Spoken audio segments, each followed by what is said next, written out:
What up, weirdos? It's your boy Raindrop, Raindog, Rain Drizzle, and my co-host, co-captain, Cole, conspirator, Uncle Juju. What is up, babies? How's everybody doing? Welcome back to BXTV, aka Back from Hell, your Spotify and YouTube podcast where you didn't know everything you need to know. And we are glad to be back. You know what I'm saying? We got some stuff to talk about tonight. We got comic book of the week, and then we got two topics, which let's go ahead and let them know what's up. Let's go ahead and let the people know what's up. So, the two topics for tonight is Hellboy The Crooked Man. We're going to basically talk about how it's going straight to streaming, and we're also going to discuss who is the Crooked Man, what is some influences, what's some facts you should maybe know before going into the movie, this, that, and the third. And then we're also going to discuss, a little controversial, a little fun in my opinion, the Vince Mcmahon docuseries that just got released on Netflix. It's a 6-episode documentary series. Wasn't as juicy as I was hoping for, but we'll get into that. So, off rip though, comic book of the week. You know what I'm saying? We have Rick and Morty, the Rick or Treat Halloween Special #1. This is a thicker book from Oni Press, or whatever they're called. They've been killing it with the Rick and Morty issues. I personally don't watch Rick and Morty anymore, but I get my fill through the comics. Juju can testify. Every time a Rick and Morty comic comes out, I'm reading it. I think they're fun. I think it's a nice relief from reality and seriousness. So it's just something fun to enjoy if you like the cartoon to begin with. But either way, this was a $10 book, online or a floppy. And it's not really a floppy, it's a square-bound, thick book. There's it's kind of an anthology. It's a take on an anthology. It's a bunch of different stories being told in a story. I don't know, we'll explain how. I know that kind of sounds stupid. I just explained what an anthology is and said it's kind of like that. But the writer was David Brockton McKinney, and the artist was Mark Ellerby. Yeah, Mark Ellerby. And I want to say shout out David Brockton McKinney. He knew the assignment and he crushed it. You know what I'm saying? Oh yeah. This reads 1,000% like a Rick and Morty Halloween special would play out on a show. Yes. I read the whole thing, and the whole way through, I was like, why haven't they animated this? It's right here. You know what I mean? There's so many people that watch television who would not know that they took that verburnum and made it into a little bit longer, a full episode. Yeah. You know what I mean? You could literally just the material is writing itself. Yeah. And I think it was better. It was better than most Rick and Morty episodes. Not just because I love Halloween and all that, because it's not very Halloween-y. It's just, they're just kind of horror stories. And we'll get into that. Yeah, because it was fucking funny as shit, too. Dumb humor. Dumb as shit. And really smart, too, at certain times. Because, they had the whole thing about childhood diabetes. I was like, yeah, okay. Yeah, yes, but you know what I mean by dumb as shit. Simple. It started, every joke started simple and then it got elaborate. That's how every joke kind of lined up, and it was good. It was really, really fucking good, man. Homeboy David McKinney, he knew what the fuck he was doing on this, man. So basically, Rick is working hard in the garage, but Morty just won't stop yapping, so he opens up a portal and brings in a weird gothy-looking girl named Little Wigsley. Rick explains that Little Wigsley will tell Morty stories if he shuts up and listen, but these aren't just any old stories. The horrific stories soon become clear that Rick and sister Lil Weasley intent to distract Morty is more terrifying than the tepid tales they've been spinning. From the bone-chilling Brocken McKenney and Mark Elberry comes a frighteningly funny brand new Rick and Morty Halloween special. So yeah, basically what happens is, like they said, Rick's in a garage working. He opens up this portal and he brings through this goth chick who basically is supposed to be like the scariest storyteller in all of the dimensions. And her stories suck. Like Yes, they are intentionally bad. Like, yeah, dude, like they're fucking shit. Like one of my favorite stories, because like basically you're asking, so how's this anthology? Basically every story she tells Morty in the garage, they show like her, like they show the actual story and just have her telling it yeah, over top.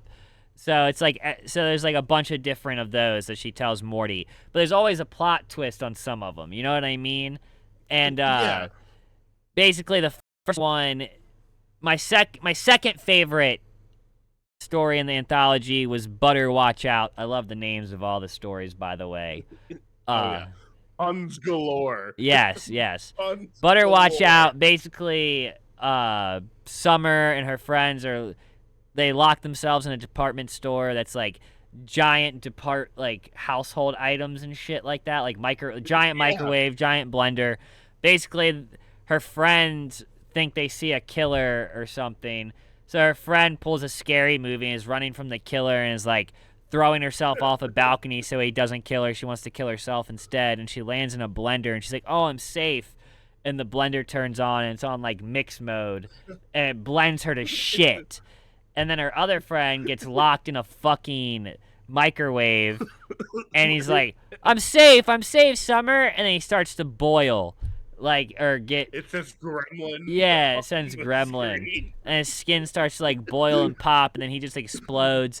And Morty, she's like, and that's the end. She's like, "Are you scared?" And Morty's like, "No, I think I'm done with these." No. And she's like, "Wait a minute." And then she tells him like an actual scary story that starts to scare the fuck out of him. And it just like, it's kind of like the repetitiveness of it. It's like she tells a shitty story and Yeah, then she tells an actual scary story that like she uses some kind of science or whatever to like manipulate Morty and like put him in the story and scare the fuck out of him. Because my second favorite story is one of the manipulated stories. It's basically called Bag Me to Hell. And Morty, she convinces Morty that she put him in like a giant like container of Mortys that are Halloween candy because they're in a giant world. And the giant kids are like, "Oh, we want little Mortys or whatever," because that's what they give out for Halloween candy. And basically gives all these kids a bunch of candy, quote unquote. And all the Mortys start getting ate, and they're like bleeding and popping and crushing in the giant's mouth. And Morty's trying to like fight his way out of it, and it ends up not being real. And she explains how she did it, and it's just like, it's kind of fucked up. Like yeah, the blender shit was fucked up, but like this yeah. was like, yo, they're straight up just like eating humans. Like, Um, I loved when she did the thing where it was the mom and she's basically like, "Fuck it, I'm out," and Morty's just like having an emotional breakdown, and it just turns out to be like a really oh yeah, sophisticated hologram. yeah, dude, yeah. Because like, so basically the whole thing is, uh, they disappear at the very end after the last horror story, which was like this like werewolf one that ended up being super corny by the end, but it was funny, like in a good way. And they disappear, and Rick shows up, and he's like, "Rick, where have you been? Like, Wigsley's gone." He's like, "Gone?" He's like, "All my shit on my bench is gone." He's like, "Somebody jacked my shit." And he was like, "What do you mean?" He was like, "And who the fuck is Wigsley?" He's like, "Stop joking, Rick. Is this another story?" Like, he thinks he's being manipulated Yeah. again. And Rick's like, "No, dude, we've been robbed." And like, basically, they show Wigsley and her dog, right? It's Or when Yeah, yeah.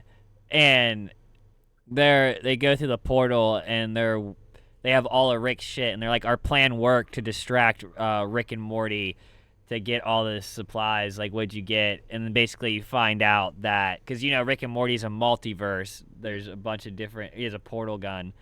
Uh, they're Scarecrow, Rick and Morty, and they're trying to steal everybody's skin. Ooh. Of course, the twist. Yeah, that was the big twist. It sounds stupid, but it was very Rick and But it's Morty. actually really fucking cool. Yeah, Yeah, like the art was sick. It felt like I mean, it just looks like Rick and Morty, but like the Scarecrow Rick and Morty's at the end because Wigsley is Rick, Scarecrow Rick. So yeah, it was cool that like Wigsley was like I didn't know for a second Wigsley was in on it until the end. You know what I mean? Like until like the shit was missing, I didn't know Wigsley was not like who she was supposed to be. Like because the Rick that brought her there was a portal, not a portal Rick, but a hologram Rick. Like yeah. so that's why That he. that threw me for a loop, and I was like, "Oh shit, this is gonna be." That's what I'm saying. Like this You know. dude actually like they should get him the right episodes of Rick and Morty if he hasn't already. Cause like this shit was Yeah, good, man. I feel like I would love as fucked up as some of these stories were, like the blender and shit. Like yeah, I would love to see it animated. You know what I mean? Like just push the envelope and let's do this shit. yeah. Um, I sorry, I'm doing that. I loved the two that were like kind of rip offs of other movies because there was like Runt Runner, and it's the little kid, and they're in the intergalactic arcade, which is a throwback to like I think the second season. Yeah, Um, yeah. and one of the bounty hunters like just kind of follows him and is like they have this conversation. It's like I'm the hunter, I want to be hunted, and the guy's like, yeah, no, I'm not cool with it. So he like tries to leave, and he's like, I have to be hunted, Yeah, yeah. And I then it well has that Planet of the Snakes, which is always like, oh, Planet of the Snakes, Planet of the Apes ripoff is always gonna get me. yeah, I mean it's well, that's what's cool about the comic book. It's very like intertwined with the show and what they've done in the show and what they've done Yeah, with characters in the show. So they bring that into the comics and they really piggyback off that. I feel like they're like, oh, yeah, okay, like these characters have been in the show. Let's make them interact. Like they do this, he does that, works out perfectly. So I yeah, th- I definitely think the comic book writers have a better grip on I think the other thing that works out though in the comics, if you're somebody who cares about the voices, it doesn't matter. You just hear yeah, Rick's original voice, whatever. Like that's at least what I hear when I read it. So I mean, I give it a 10 out of 10, man. I loved it. I yeah, thought the cover was awesome. I don't have it on me. It's upstairs, and I wish I brought it down here. But the cover was sick. I didn't get the 1 in 10. I got the cover A. So if you guys want to look that up, you can.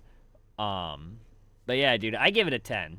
I give it a 10. I would yeah, read it again next year. You know what I mean? Like when October rolls around, I'd probably read it not even during October if I just want something kind of like weird and like fucking twisted. yeah, I'll open that, or just kind of funny and dumb at the same time. Like, yeah. I think I loved the fact that like the whole time you're kind of reading it and going like these stories are they're really intentionally bad, which I loved, and kind of like utterly pointless. But then you find out it's for a greater reason. It's all an elaborate ruse, and it's always kind of good to see somebody pull one on Rick. yeah, no, 100%. Like, but it was just another version of Rick. It was just another version of him, which made sense. You know what I mean? Like, Yeah, it's like okay, only a Rick could pull something on a Rick like that. You know what I mean? It wasn't just yeah, like, but yeah, dude. No, I think the one thing that's gonna drive people away from this is it being 9.99, but it is a thick book. Like, yeah. It's not. And it's also a Halloween special, so like, Yeah, yeah, you yeah. know, It like if you want to skip it, you can skip it. But if you want something Halloween related and Rick and Morty, go for it, dude. Like I fucking yeah, definitely recommend it. I definitely recommend it. Um, but the meat and puddings of tonight, yes. dude. So if you guys aren't aware, Hellboy is going straight to streaming. It had a theatrical release planned and now is going straight to streaming. I don't know why, but hey, dude, whatever. You know, like I'm I think I do know why. I think I do know why. I think people are because from what I've seen online, everybody's just like, it's not Ron Perlman. It's not Ron Perlman. It's not Ron Perlman. And I'm like, dude, like, I know the next guy after him wasn't very good, but like, this one actually, like, to me, looks good and feels like Hellboy. So why are we so like in our way about like not not continuing the medium for Hellboy? Um, one thing that I think is really a detriment is that yes, Ron Perlman played it brilliantly in two movies, but it's a comic book character, and why are we getting all hung up on, you know, changing cast for specific characters? Like, it does not make sense to me. I won't lie, You know, eventually, real quick. Most of the people yeah, I've seen who said Ron Perlman, they've never picked up a Hellboy book. It seems like because yeah, the rest of their tweets are like, this doesn't even look like feel like a Hellboy story. Why is it like a horror movie? And I'm like, you've never read The Crooked it's Man, bro. you never, yeah. Like, You, I doubt you've even read Seed of Destruction. Like, yeah, you know what I mean? seriously, like the whole reason why the first two Hellboy movies don't necessarily feel like horror movies is because they were restrained by a PG-13 rating because they Yes. had to get the 18 to 35-year-old demographic. So they had to be shot a certain way. Had Guillermo had he been given the freedom to do a rated R Hellboy, it would be probably exactly as Mike Magnolia imagined, you know, Yeah, in the fair. comic book, I you mean, know. so there's a couple fun facts about the comic book uh of uh of The Crooked Man. Crooked Man. Like Yeah. one, the inspiration for the Crooked Man comic book came from like a bunch of these American folklore books Okay. that he like just basically accumulated over the years until because he knew one day this day would come. He was like, because he has never really done a story where Hellboy was in America, like, and he wanted to, Yeah, and he's he always yeah, and he wanted to do like a Appalachian Mountains story. So they're in the Appalachian Mountains, and the Crooked Man is basically one of the first settlers of the Appalachian Mountains, and he played both sides in the Civil War of selling guns and alcohol, and eventually was hanged for his crimes. And mm, the devil basically sends him out to collect souls and people, like, okay. and he is a conniving little fuck, bro, and he's creepy as shit looking. Another fun fact, about the Crooked Man comic book, Mike Magnolia did not draw it. Oh, ooh, Richard Corbin did because he said there's nobody else better to do sticks, trees, and twigs than that guy's art. And I have to admit, like, the dude's style for it was fucking awesome. Like, if you've never read The Crooked Man, it's only 3 issues, if I'm correct. It's a 3 issue miniseries. It flies by. And that's why I'm excited for the movie because the way The Crooked Man ends, it's like they don't really solve anything. They kind of just get off the hook until they have to run into him Yeah. again. And I've never, Mm, I don't know if they do run into him again or not in Hellboy books. So I'm hoping the movie has some kind of like resolution for that, where the book kind of just like left it open. You know what I mean? okay. Yeah, they left it. Well, it's a comic book, so they kind of have to leave it somewhat open ended if it happens to be a popular character to bring him back. You know. Yeah, fair, fair.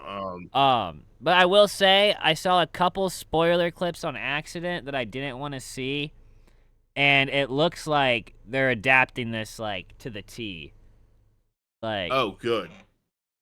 Oh, I could good. be wrong. I Um. could be wrong, but like Yeah. the clips I saw, like I don't know. They had like Tom Farrell, basically what it is. This guy when he's a kid, he meets a witch and she like teaches him like how to get witch's power, and she's like you gotta talk to the devil himself, and basically Hmm. teaches him how to summon the Crooked Man. And the way he did it is like he found a rotting black cat's corpse, he boiled it down and then puts it and like cleans the bones off and does something by this like water or something, and basically summons the Crooked Man. And uh as soon as he sees him, he runs away for 21 years and never comes back. And like that cat bone became like his lucky bone, so he never really used it, but he kind of was over the years. Like he was in the war and he never got hurt, and like a couple other things like Yeah. that. And basically when he comes back, the Crooked Man doesn't even really want his soul, he wants the bone. He wants, I think Mm, if he gives him the okay. cat bone, something happens with him. So they kind of like, and at the end of the story, they kind of like leave it up that like, long story short, like they, like Hellboy kind of like uses this like, this priest like, this priest basically like uses the bone and says a prayer and like burns this like holy cross into a shovel, and Hellboy uses a shovel to like hit the Crooked Man, and he like goes flying. He's not dead, but he flies off, and he's like, "This isn't the end" or whatever. And I will be back, Spider but all the Man. You witches that know. were under his power are all old now and lost their power. So like it did Ooh. hurt Yeah. him. You know what I'm saying? Like, cause they all were like powered by the Crooked Man. So Yeah. at least from what I was getting down for the most part. There's a lot of other stuff I'm leaving out, but long story short, it looks bad. Like the comic book was badass. So if it's anything like that, it's gonna be creepy. I think it's gonna be dope, and I'm very excited to sit at home and smoke a blunt while I watch The Crooked Man. Yeah. Uh, If it sucks, it I can sucks, and tell I'll you. be honest and tell you guys. Uh, I can tell you from what you described, and my understanding of Appalachian witchcraft, which is a completely different variant than what was practiced in Europe. Um, all of that tracks. All of that makes sense. In some weird way, it's like he's definitely done his research, like you said, with those books of American folklore, which is something that never gets explored in horror. Is the fact that we have all of these fucking crazy ass cryptids here in America, and we're all stuck on vampires, witches, and zombies. It's like, no, let's. I would like to see, um, honestly, I would like to see Hellboy go toe to toe with Mothman at some point, or with the league, what is it, the Loveland Frogman or some shit like that.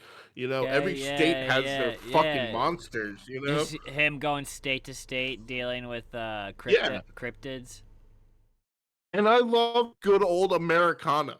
You know, like if it's based like in America in its old folklore, I'm here for it. You know, Oh, 100%. I could get behind that. Like I said, just him going after a bunch of states' cryptids would be sick. yeah, Like, that's just like, it's Hellboy. like Hellboy through the 50.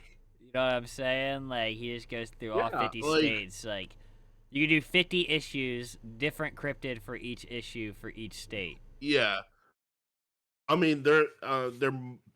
I mean, once you get into the Midwest, there may be like overlap with like Bigfoot and like fucking Dogmen and shit, you know. I mean, but But dude, like, it's a comic book. You can make up a cryptid. It's not. You don't have to overlap. You can come up with a random monster to give that state. Just give it something that feels fitting. It doesn't have to be like actually like spot on. Like Mike Magnolia has said yeah, plenty of times that he has just like made shit up, and it's just like because he felt like it. Like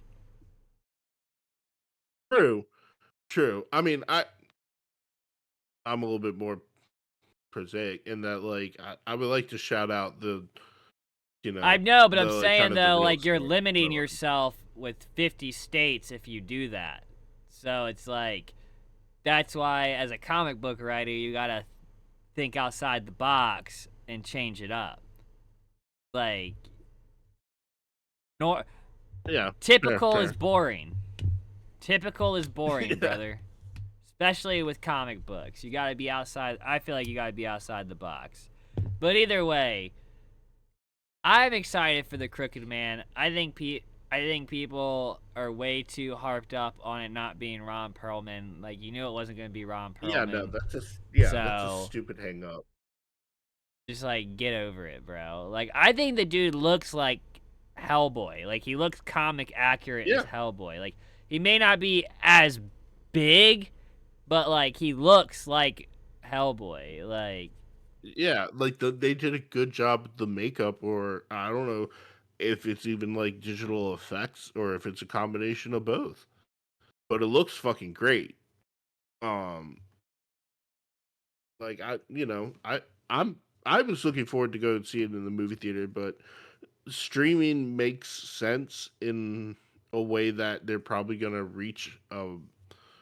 Like I feel, Hellboy is kind of a niche comic book, I feel like so for people like a wide release, you know, I feel like people. Well, it's coming out on October 6th or the 8th, one of the two. So I feel like oh people one will view it more as like a Halloween horror movie more than a comic book movie. You know what I'm saying? Kind of like Constantine. Most yeah, people who like Constantine don't have a fucking clue it's a comic book. So yeah, which they just think it's a Keanu Reeves movie that's good. Um, but I think that, and I think them not making people pay for it in theaters, they're hoping they will judge it less. They less are. harshly. Yeah, like, Yeah, I think if, like, you just have it on your streaming platform, which I don't have a clue where it's being streamed on yet. I haven't seen anything for that. oh god, I thought it was Warner Brothers, but I'm not What sure. platform will Hellboy the Crooked Man be streamed on? Amazon Prime, Hulu, Roku Channel, Apple TV, Google Play, YouTube VOD, and Vudu. Oh, that just says Okay. Hellboy. It doesn't say the Crooked Man. Oh. Come on. Fuck you, Siri. No offense. What Yeah, platform? have the Terminator be nice to your Yeah, you know what I'm electronics. saying, dude? After the Terminator anime, I gotta be careful. Oh, the Crooked Man.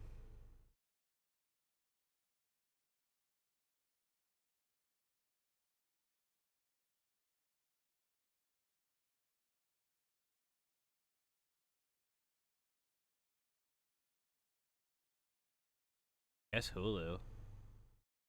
Okay. All right, cool. Got to reactivate that Hulu account then. I do. But yeah, dude, I don't know. I feel like people should be excited. I mean, it's like the same thing, like, with, Dude, it feels like the same thing with Prey. nah. Prey never was supposed to go to theaters, and I don't think people were bumming it. I think it's more comparable to Robert Pattinson's Batman. A lot of people were shitting on that, including me, and then it ended Yeah. up being really fucking good. Yeah. And I shat on it too. I'm gonna be real. I didn't. I thought Pattinson was a horrible miscast. I thought it was gonna be fucking Leto's Joker all over again, and I was pleasantly surprised, like pleasantly disappointed that I was wrong. Yeah, You know what I'm saying? 100%. Totally agree Like with I that. should have like I I don't hate Pattinson now. Like before it used to be like I guess how I feel about like Jack Black where it's like oh god he's in this I'm out bye. Yeah, I um, mean, but I like the Jumanji movies, so like I can't say much. yeah I liked Black um Adam. I liked Black Adam. yeah I had to agree with you on that one. Black Adam was was a fun movie. I just don't know why it didn't like wasn't as big as it should have been. Yeah, no, You I know, think it's because people like you and me were like, we're just gonna wait for this one. It's too iffy. So nobody went to the theater, and then I feel like people who waited and watched it at home were probably like, this is pretty entertaining. Like, and the people who went to the theater were like, "This movie sucks." yeah, you know what I'm saying? Like, I definitely think that's one of those things that happen. But yeah, I mean, I don't know. Sorry for my dogs, everybody, if you hear them. But I don't know, man. I feel like we should all try and give it a chance. If it's bad, it's bad though. Like once I Yeah, see it and I think it's bad, I'll come out and be like, "Yo, this movie sucked. I'm sorry I even gave it a chance." You know, like. But if it's good, I'm gonna be like, "Yo, yeah, fuck all of you. This movie's banging." yeah. Or I mean, I have high expectations, but I'm gonna try and like limit that to a degree because like again, it can only go up. You know, like if it's bad, it's bad. All right, fine, whatever. I mean, it's also another Hellboy movie that I get to watch clips of later for my favorite scenes on YouTube and kind of like skip out the shitty parts, you know? 100%, dude. 100%. So yeah, dudes, I don't know. Check out Hellboy in October when it releases on streaming platforms. Give it a shot. Let us know what you think in the comments. Come back here and be like, "Yo, that was fucking trash," or be like, "Yo, that was fucking. You knew, guys, you knew." I have hopes though. I have big hopes. I'm Yeah. down for a scary-ish Hellboy movie. Uh but other scary news. The Vince Yeah. McMahon docuseries was released on Netflix. And it was pretty far out there, man. I mean, according to John, my friend who's a lifelong wrestling fan who's watching till this day, every day it comes on during the week, uh he said that, most of the stuff, if you were a fan, you already knew. Yeah, I'm not even a fan, but I watched the Dark Side of the Ring and a couple other like Vince McMahon adjacent things, and I was kind of aware like tangentially of like it's kind of the major events that they hit on in the series, but it was really interesting to see both, well not both perspective but multiple perspectives of kind of the same thing. And it's a real examination on like what is truth really, because it's all about one person's perspective on what truth is, you Yeah, know? and what lies between the human and the character. And Yeah. fucking it's honestly just a fucking time capsule of Vince McMahon and how he went from being like kind of like a I think a decent person to sex crazed fucking abusive Fucking asshat, like yeah. and kind of like Oh, dude. I'm not gonna lie, he he does not like when people do what he has done to them.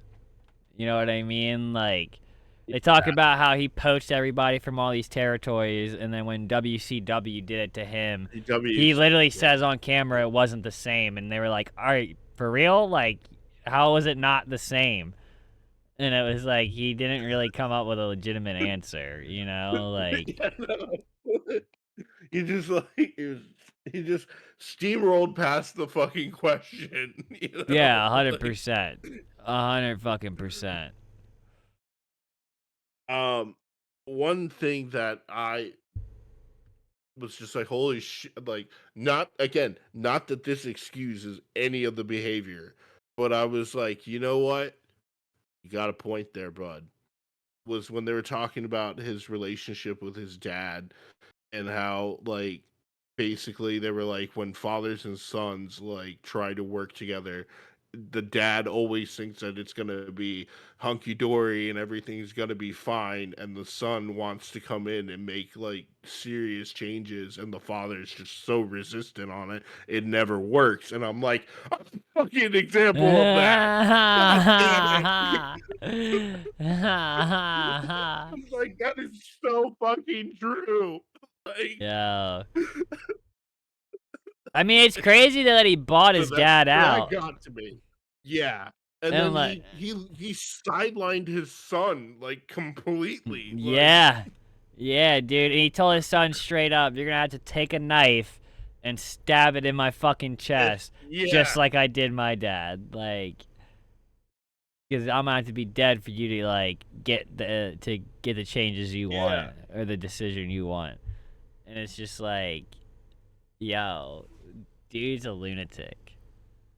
I mean, dude, And he is though. He may be a piece of shit, but he will go down in history as the greatest wrestling promoter of all time. Like, the oh dude's a yes. fucking genius when it comes to storylines and who to build up. Like, Yeah. he's He fucking, got you know, like he said, like the one thing that I thought was super unhinged is how like they fake drug his wife and then he makes out with Trish Stratus right in front of his wife, yes. and it's just like, yo, like God, what was that? like Was that how do you fight any of the cheating allegations when you like fake cheat already? You know, yeah. like you go all the way to the extent of actually like tonguing her the fuck down right in front of her on national television is like you're definitely fucking Yeah. chicks behind closed doors, brother, that aren't your wife. Like, Yeah. no questions. I would. And she knows.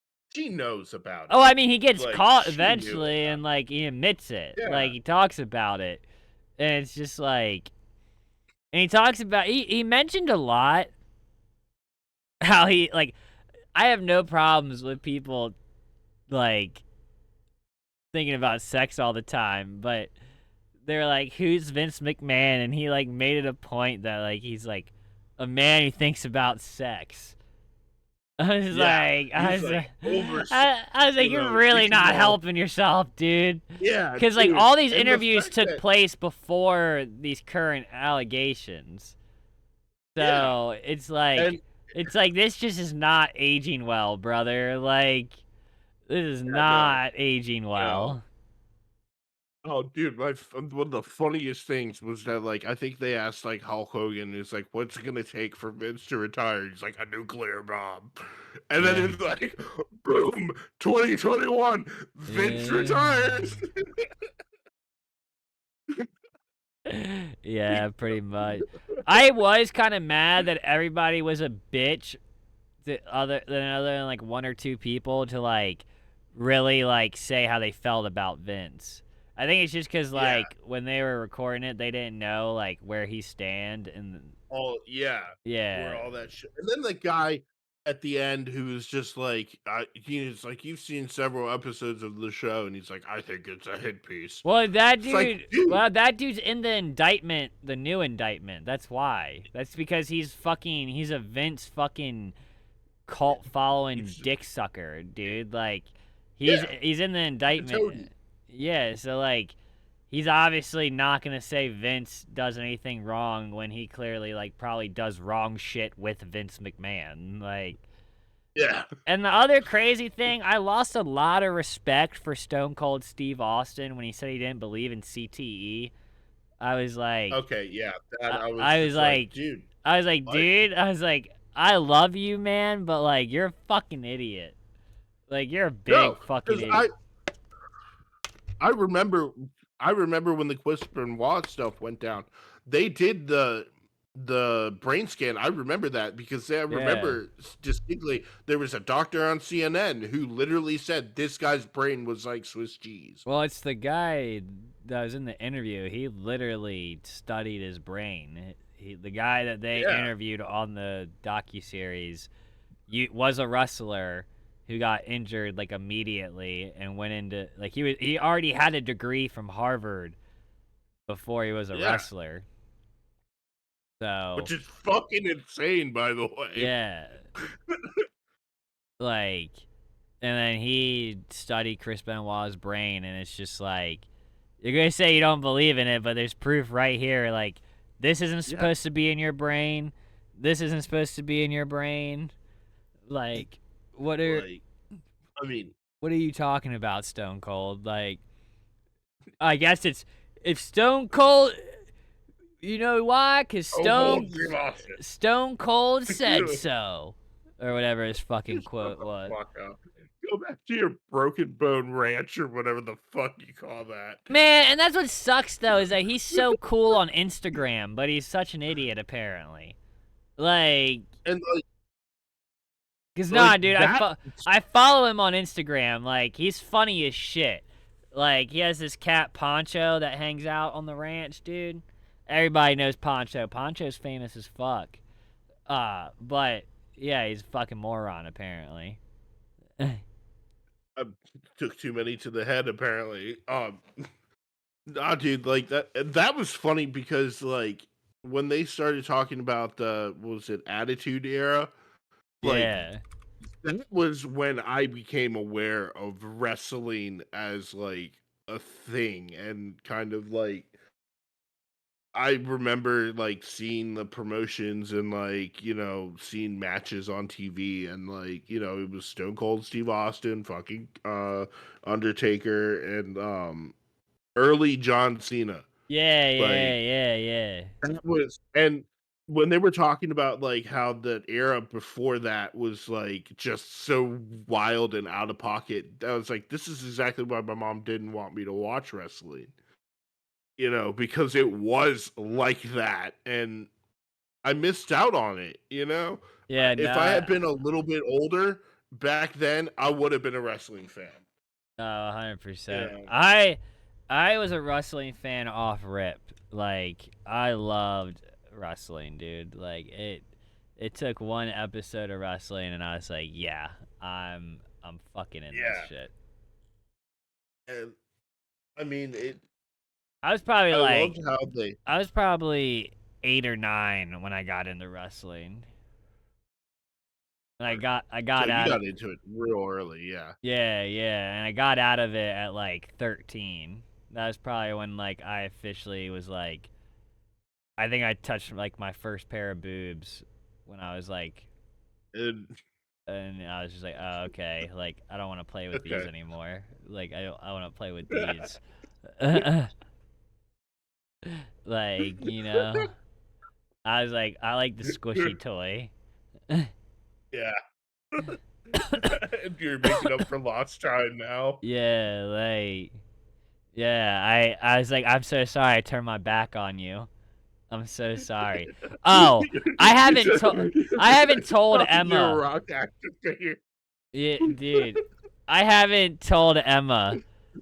As soon as Netflix gets a hold of WWE, I'm back so Oh hard. yeah, I'm so there. Like I am so every there. Monday and Friday when SmackDown and Raw comes on, oh, I'm I'm either turning the TV on or I'm watching it later that night. You know what I'm saying? I Like, f- I feel like this is the perfect time for me to start yes, watching it yes, it is. because it's like a reset, and like not like a reset, but kind of like story from day one.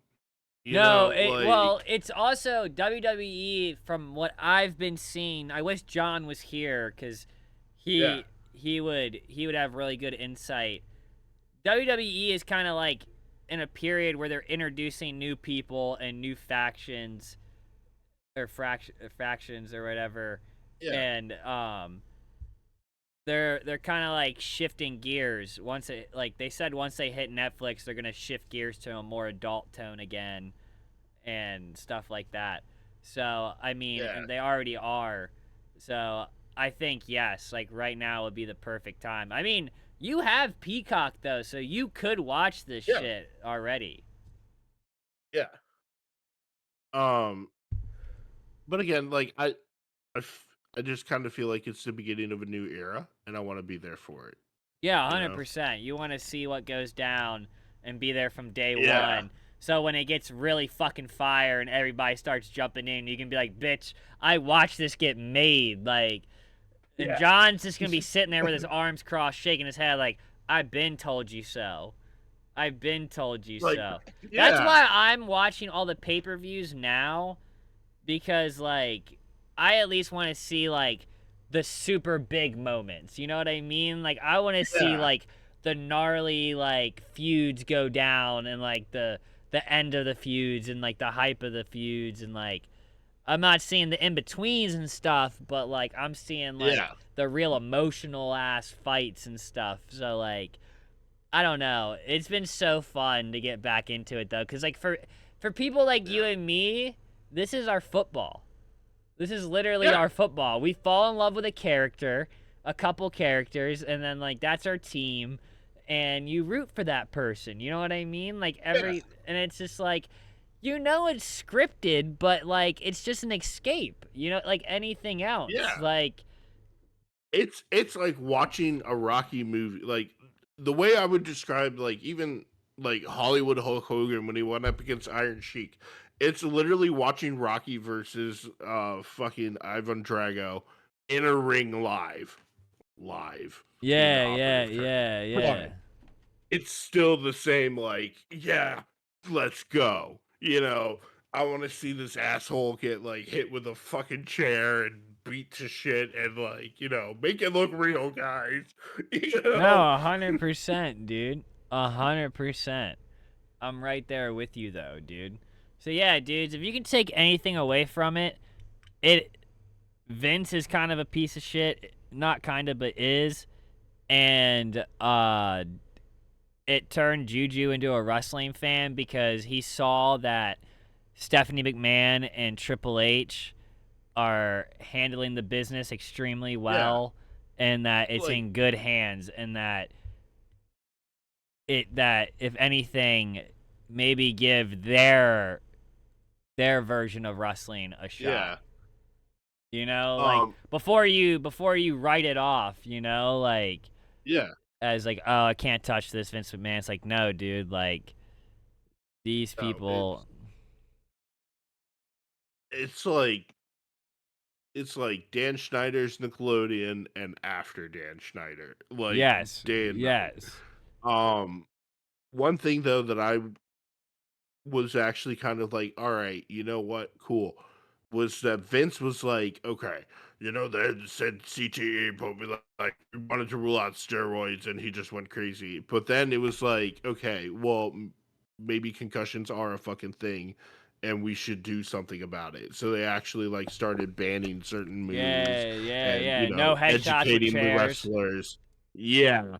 And the one guy was so mad about that, but it's Undertaker. like, dude, No, no, no, yeah, no. He said to be fair, he was mad at first because he was yeah, old school. He explained it. He did explain himself, bro. yeah. He Don't be did. I'm sorry, don't I'm be not doing. disingenuine. Yeah, no, Undertaker did kind of be like, but I get it, yo. Like we're trying to like he's like, my body's shot because like I was doing shit I yeah. shouldn't have been doing pretty much. Like, but I mean, that's pretty much the whole the whole But like, unlike the other, like they talked about the NFL giving them pushback, the hockey giving them pushback, like all the and major sports were then like, oh Vince no just no kind of no was no like, no. fuck it. This was just like, okay, well, yeah, you know what? Let's see if this is, make some changes.